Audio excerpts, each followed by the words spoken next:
আসসালামু আলাইকুম, welcome to my channel the colourful life BD. অনেকেই ব্রয়লার মুরগি বা ফার্মের মুরগিটা খেতে পছন্দ করেন না, চাইলে এই রেসিপিটা ফলো করে দেখতে পারেন, খুবই ভালো লাগবে খেতে। এভাবে রান্না করলে ছোট বড় সবাই খুব পছন্দ করবে। আপনাদের কাছে রিকোয়েস্ট হলো, আমার রেসিপিটি ভালো লাগলে অবশ্যই আমার চ্যানেলটি সাবস্ক্রাইব করবেন। ব্রয়লার মুরগি রান্না করার জন্য আমি এখানে কিছু আলু ভেজে নিচ্ছি। আলুগুলোকে আমি হালকা হলুদ, মরিচ এবং লবণ দিয়ে ভেজে নিচ্ছি। এখানে আমি 1.5 কেজির একটা ফার্মের মুরগি নিয়েছি এবং এগুলাকে মাঝারি সাইজের টুকরা করে নিয়েছি। আর এখন শুধু লবণ দিয়ে ভেজে নিচ্ছি। অনেক সময় ফার্মের মুরগির একটা বাজে স্মেল রয়ে যায়, তারা এভাবে ভেজে রান্না করবেন, তাহলে সেই বাজে স্মেলটা আর পাওয়া যাবে না। ভাজার পর মুরগিগুলোকে আমি তুলে রাখলাম এবং সেই একই তেলে আমি এখন 1.5 কাপের মতো পেঁয়াজ কুচি দিয়ে দিব। পেঁয়াজটাকে একটু লালচে করে ভেজে নিলাম। এখন কিছু গোটা মশলা দিয়ে দিব। 4টি এলাচ এবং 2টি দারুচিনি দিয়ে দিলাম। সেই সাথে দিয়ে দিব 2 থেকে 3টি তেজপাতা। এখন দিয়ে দিব 2 টেবিল চামচ আদা এবং 2 টেবিল চামচ রসুন বাটা, একসাথে আমি মিক্স করে নিয়েছি, সেটা এখন দিয়ে দিচ্ছি। আদা রসুন দেওয়ার পরে 2-3 মিনিট একটু এভাবে কষিয়ে নিব। এখানে আমি স্পেশাল কিছু মশলা বেটে নিয়েছি, সেটাই বলছি, আপনারাও চেষ্টা করবেন এটা দেওয়ার, তাহলে খুবই টেস্টি হবে রান্নাটা।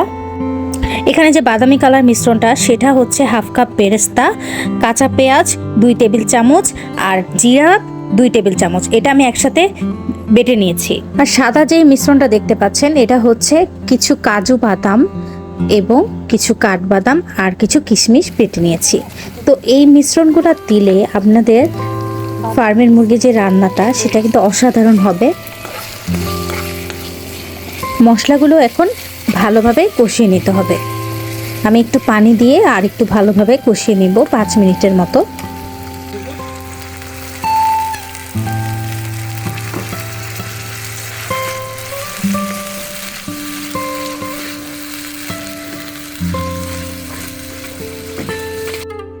এখন আমি স্বাদ মতো লবণ দিয়ে দিচ্ছি।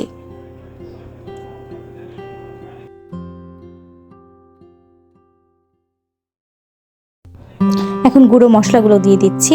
আমি এখানে 2 চা চামচ পরিমাণ মরিচ গুঁড়ো দিয়ে দিচ্ছি, 1.5 চা চামচ পরিমাণ ধনে গুঁড়া দিয়ে দিলাম, 1 চা চামচ পরিমাণ রেডিমেড গরম মশলা গুঁড়ো, প্যাকেটের যে পাওয়া যায় সেটা দিয়ে দিচ্ছি।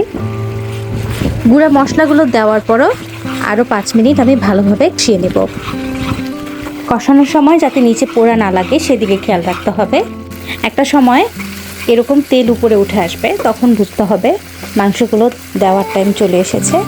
এখন আমি মাংসগুলো এক এক করে দিয়ে দিব।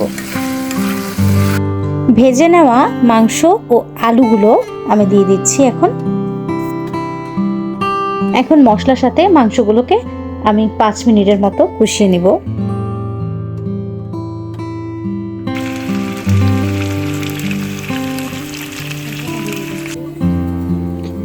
কষানোর পরে একটা ঢাকনা দিয়ে ঢেকে দিব। চুলার আঁচটা মিডিয়াম টু লোতে থাকবে। 10 মিনিট পর দেখতে পাচ্ছি মাংস থেকে কিন্তু অনেকটাই পানি উঠে এসেছে। এই পানিতেই মাংসটা রান্না হয়ে যাবে ভালোভাবে। আরও 10 মিনিট চুলায় রাখার পরে কিন্তু মাংসটা খুব ভালোভাবেই সিদ্ধ হয়ে গেছে।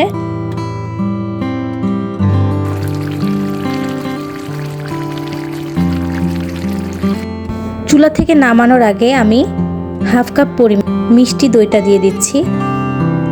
দইটা একদম লাইট মিষ্টি, তাই আমি 1/2 কাপ পরিমাণ দিয়েছি, কিন্তু আপনারা চাইলে টক দইও এখানে ইউজ করতে পারেন। 7 থেকে 8টি কাঁচামরিচ দিয়ে দিচ্ছি। কাঁচামরিচের ঘ্রাণটা এখানে একটা এক্সট্রা সুন্দর ফ্লেভার অ্যাড করবে। কাঁচামরিচ এবং দইটা দেওয়ার পর আরও 5 মিনিট চুলায় রেখে আমি মাংসটাকে নামিয়ে ফেলবো। আজকের এই মজাদার মাংস রান্নায় আমি কিন্তু কোনো হলুদ ইউজ করিনি, আপনারা চাইলে কিন্তু হলুদটাও অ্যাড করতে পারেন। আশা করি রেসিপিটা আপনাদের ভালো লেগেছে। ভালো লাগলে আমার চ্যানেলটা অবশ্যই সাবস্ক্রাইব করবেন, কমেন্ট এবং শেয়ার করে আমার পাশে থাকবেন। আল্লাহ হাফেজ, ধন্যবাদ সবাইকে।